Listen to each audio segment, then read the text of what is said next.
Social media. Clearly, our world is enormously affected by social media, by which I obviously mainly mean things like smartphones and Instagram and Facebook and things like this. But it's very difficult when you're in the middle of a revolution such as this to really see its contours, its causes, its consequences, its rippling out into all aspects of our lives. You need time, and people will write histories of it in 50 or 100 years, which give some of the answers to the questions in those areas. But I am right in the middle of it, and all I can do is observe a little bit from the outside and place this social media revolution within wider history of technologies and their effects, because of course we've been through social media revolutions of different kinds ever since human beings moved from the first means of communication, which was oral sound, to some kind of writing system, and that was an enormous transformation. Inscribing, preserving, sending messages long distances through symbolic systems or written systems. And that occurred 10,000 or more years ago and transformed the world as much as social media is now, though over a longer period. And then the next famous transformation was the invention of printing, firstly in China, and woodblock printing, and then movable metal type printing by Gutenberg in Germany in the 15th century.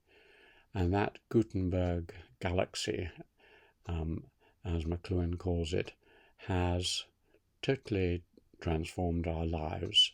Many people describe it as the gunpowder of our minds and suggest that many things like the Protestant Reformation, the Scientific Revolution, nationalism were side effects of that cataclysmic alteration. Difficult to prove, but plausible. And then the next social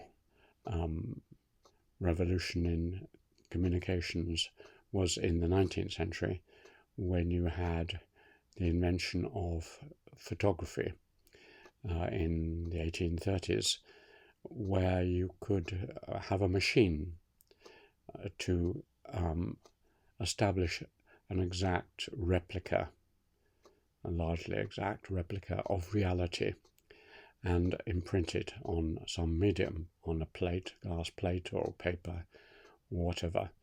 And so the photographic revolution, which has sub-revolutions within it, obviously that of the 1890s, moving photographs, i.e.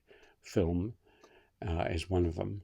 And then in an entirely different medium and a different revolution in the 1930s, television, where you could send moving pictures over the air and pick them up on machines at a distance.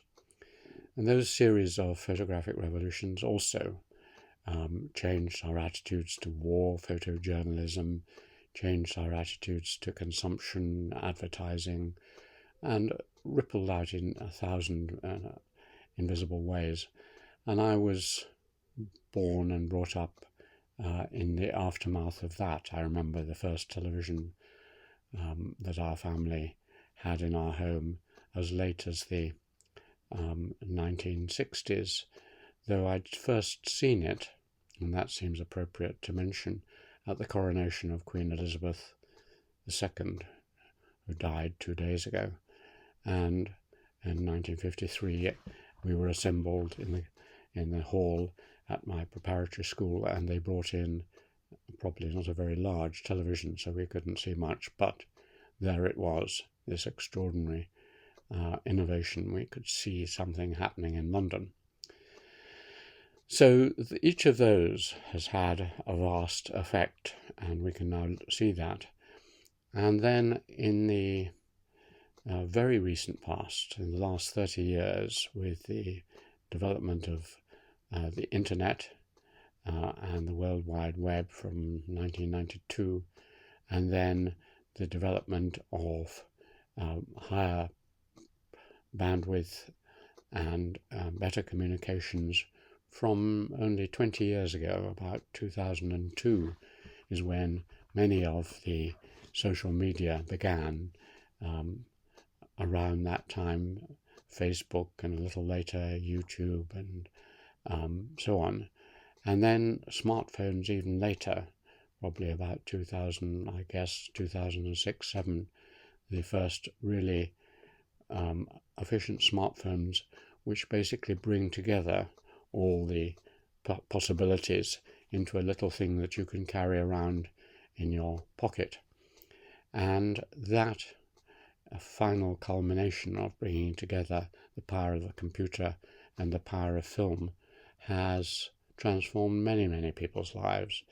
We can see it in our own society, but the full and future developments of this come home to me whenever we go to China, which is far ahead of us in terms of the use of social media.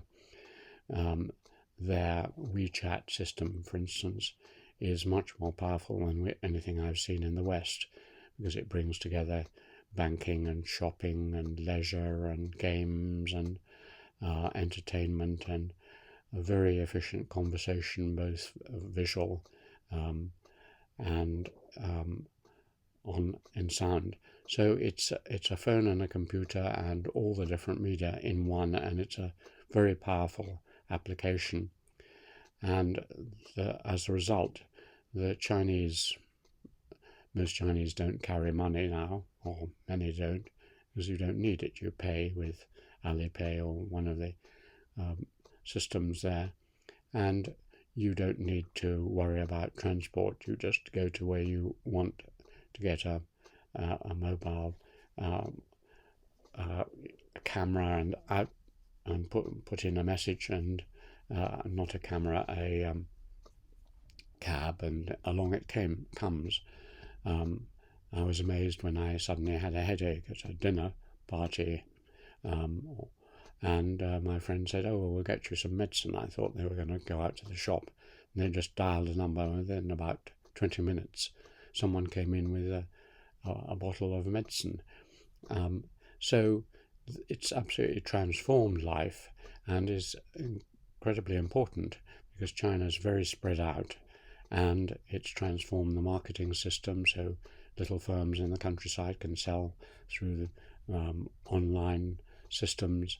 It's transformed banking, it's transformed games, it's helping to set up civil society, because you can make all sorts of new organizations based on friendships and associations on the internet.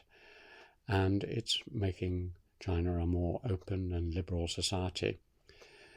So many of the effects are good, but others point to the negative effects. And certainly many in my generation, when they see young people wandering around beautiful countryside with plugged into their mobile phone, listening to music or tapping away, or obviously holding conversations, it seems as if the barrier between you and the natural world has been increased, because you are never more than a few seconds away from all your social contacts. And sitting on a bus, watching people, almost everyone on the bus I take into Cambridge has a smartphone and is constantly flicking through it to see if there's anything new, or chatting or playing with it. And as soon as they get off the bus and they start walking to wherever they're going, they continue. It's as if it's never ending. And it's that aspect which worries some people, because they wonder how people can sustain concentrated thought if they are constantly being jostled And the effects of this are also obvious. Populism, crowd behavior is emphasized because in the past someone could have some crazy idea and explain it to a few friends. Now you can broadcast it and millions may have it. It's affected the way we perceive news because everything is instant, and even in the latest Ukraine war, it's different from any other war because it's on our screens the whole time.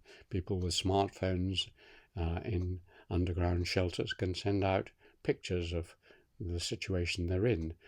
So you are constantly getting accusations of this and that, war crimes here and there, because you can see the bodies being buried or dug up, and the huge numbers of war crimes in other such events like the Iraq invasion or the Vietnam War were covered over because you couldn't, unless you had a reporter there, which was very unlikely, see what was happening.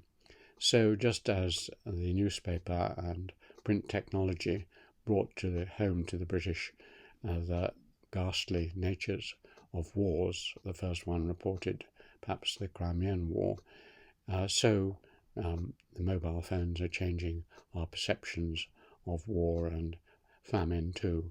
We watch famine on our screens developing day by day, and the result of this is also destabilizing because there are bound to be terrible things happening somewhere in a world of 7 or 8 billion people.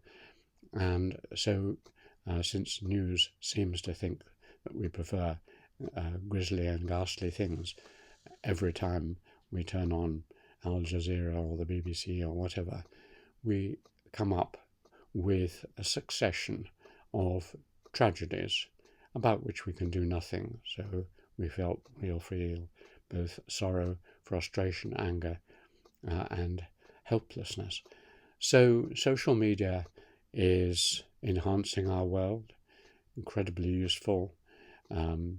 Most people couldn't find their place away from A to B in a car now without sat-nav and other such devices.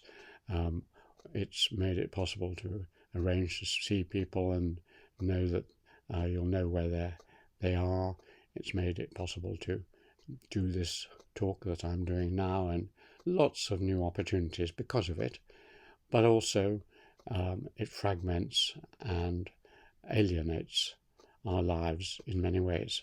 So, as with all technologies, we have to realize it has negative and positive sides, and it is developing incredibly fast. The next phase, some people predict, is the metaverse, where you don't just look at a mobile phone, you are inside a virtual reality of what's on your phone or other device, and you are surrounded. You have special glasses or goggles, and so you are in that three-dimensional world. You don't have to go to a meeting because you can be in that meeting at 1,000 miles away, and that might be predicted to be the next stage.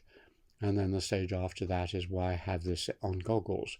Why not implant it so that human beings become half robotic, and they have a little chip implanted in their wrist or whatever it is, or more powerfully in their brain, so that you can communicate with everyone all the time and receive images and other things. I'm ashamed to say that I'm very glad I won't be around when that happens. But who knows? All predictions about technology tend to be wrong because you can't see what you're going to know in a few years, as Popper pointed out. So probably that isn't the directions things will go. But certainly, looking back at what has happened in the last 20 years in social media, which is absolutely extraordinary, and another 20 years, who knows? Good luck to you, or those of you who will be around then.